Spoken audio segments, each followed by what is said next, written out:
হয়, আপোনালোকে ইতিমধ্যে গম পাইছে যে গোটেই সমগ্ৰ অসম জুৰি খুব বেছিকৈ মৰ্মাহত হোৱা এটা ঘটনা।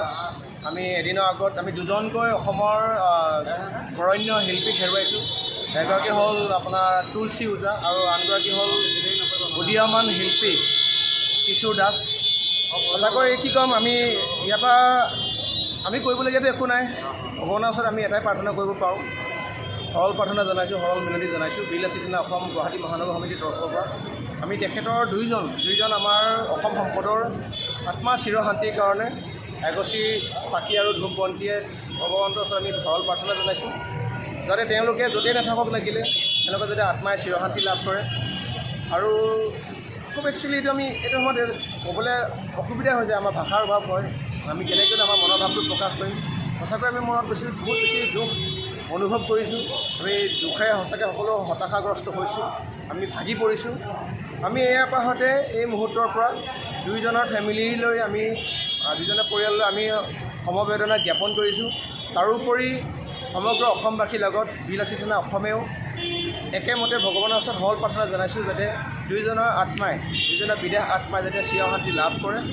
আৰু ভগৱানৰ ওচৰত প্ৰাৰ্থনা জনাৰ উপৰিও অসম চৰকাৰ তথা ভাৰত চৰকাৰৰ স্বাস্থ্য বিভাগৰ আমি ইয়াৰ পৰা এটা কথা আমি অনুৰোধ কৰিব বিচাৰিছোঁ যে এই যিটো কৰ্কট ৰোগ, যি কেঞ্চাৰ ৰোগ, এই ৰোগটোৰ কাৰণে অসমৰ নালাগে, ভাৰতৰ নালাগে, পৃথিৱীৰ বহুত উদীয়মান, বহুত প্ৰতিভাশালী ব্যক্তি হেৰাই গুচি গৈছে।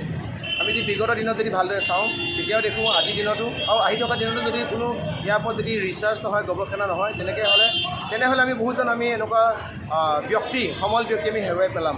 গতিকে ইয়াৰ পৰা চৰকাৰৰ ওচৰত, স্বাস্থ্য বিভাগৰ ওচৰত আমাৰ অনুৰোধ, এই বিষয়টোৰ ওপৰত আপোনালোকে আলাপ আলোচনা কৰক। কেঞ্চাৰ বিষয়টোক আপোনালোকে ইয়াৰ ওপৰত গৱেষণা কৰক, যাতে আহি থকা দিনত আমি এনেকুৱা আমাৰ যদি অসম সম্পদ, ভাৰত সম্পদক যদি হেৰুৱাবলগীয়া নহয়। চিৰশান্তি কামনা কৰিছোঁ।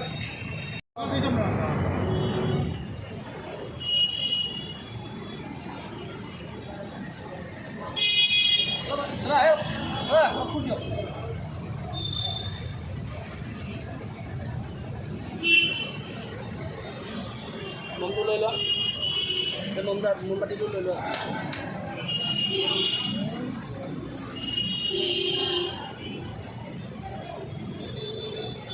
বহাই দিয়ে ন?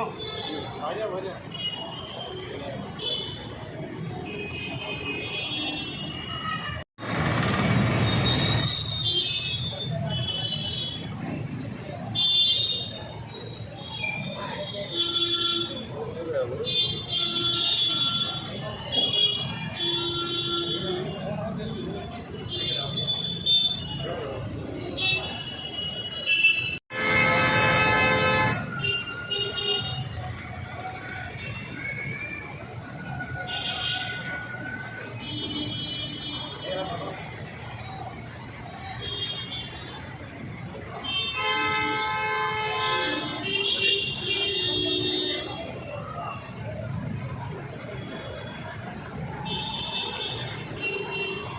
কাপোৰ ঘৰত লাগিব চবতে,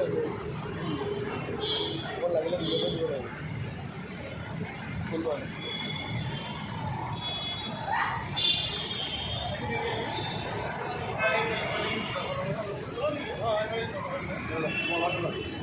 হ'বনে? হ'ব।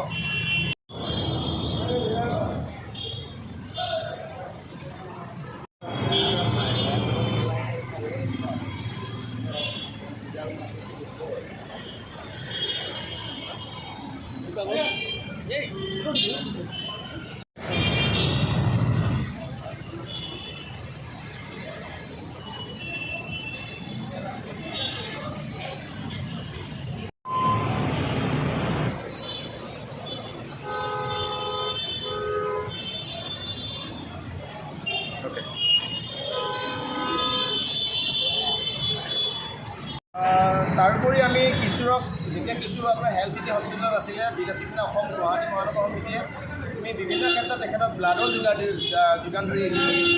তেখেতক আমি ব্লাড দি পেলাই আমি ভগৱানক এটাই বিচাৰিছোঁ যে আমি তেওঁক ব্লাড দিছিলোঁ যে তেখেতে আহি থকা দিনত তেখেতে সুস্থ হ'বলৈ আহক।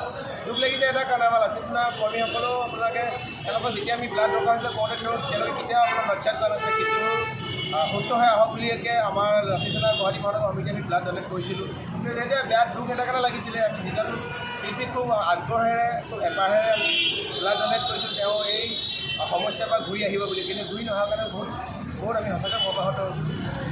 আৰু কি ক'ম, আমি ক'বলৈ একো নাই। এতিয়া সঁচাকৈ আমাৰ পৰিয়ালৰ লগত আমিও সঁচাকৈ খুব বেছিকৈ সমবেদনা জ্ঞাপন কৰাৰ উপৰিও আমি দুখৰে মৰ্মাহত হৈছোঁ। তেওঁ য'তে থাকক ভালদৰে থাকক।